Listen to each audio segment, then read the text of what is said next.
ಕೆಲವೊಬ್ಬರಿಗೆ 1 ಎಕರೆ ಕೂಡ ಜಮೀನಿಲ್ಲ. 1 ಎಕರೆ ಜಮೀನು ಬಿಡ್ರಿ ನೀವು, ಊರೊಳಗೆ ಇರ್ಲಿಕ್ಕೆ ಸರಿಯಾದಂತ ಮನೆ ಇಲ್ಲ.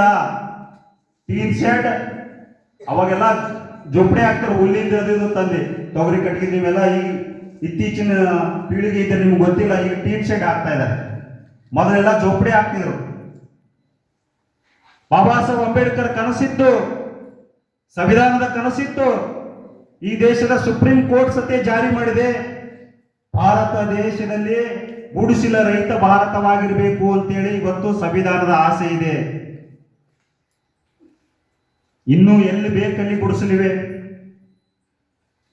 ಇನ್ನೂ ಎಲ್ಲಿ ಬೇಕಲ್ಲಿ ಮನೆಗಳೇ ಇಲ್ಲ, ಇನ್ನೂ ಕೂಡ ಸರಿಯಾದಂತ ಬಟ್ಟೆ ಉಟ್ಟುಕೊಳ್ಳಿಕ್ಕೆ ಇನ್ನೂ ಕೂಡ ಅವಕಾಶಗಳಿಲ್ಲ.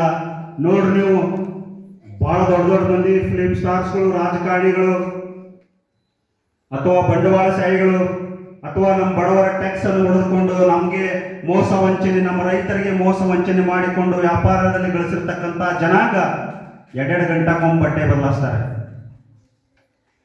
ನಾವು 3 ದಿನ ಆದ್ರೆ ನಮ್ಗೆ ಶರ್ಟ್ ಬದಲಾಯಿಸಲಿಕ್ಕೆ ಅವಕಾಶ ಇಲ್ಲ, ಮತ್ತೊಂದು ಉಟ್ಕೊಳ್ಳಿಕ್ಕೆ ನಮ್ಮಲ್ಲಿ ಬಟ್ಟೆನೇ ಇಲ್ಲ.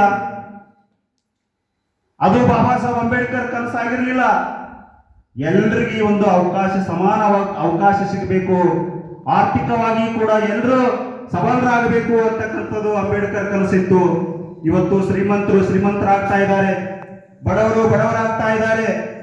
ಬಡವರ ಮಕ್ಕಳು ಸರ್ಕಾರಿ ಶಾಲೆಯಲ್ಲಿ, ಕನ್ನಡ ಸಂಸ್ಥೆ, ಕನ್ನಡವನ್ನು ಕಲಿತಕ್ಕಂಥ ಶಾಲೆಯಲ್ಲಿ, ಶ್ರೀಮಂತರ ಮಕ್ಕಳು ಇಂಗ್ಲಿಷ್ ಕಾನ್ವೆಂಟ್ ಸ್ಕೂಲ್ನಲ್ಲಿ,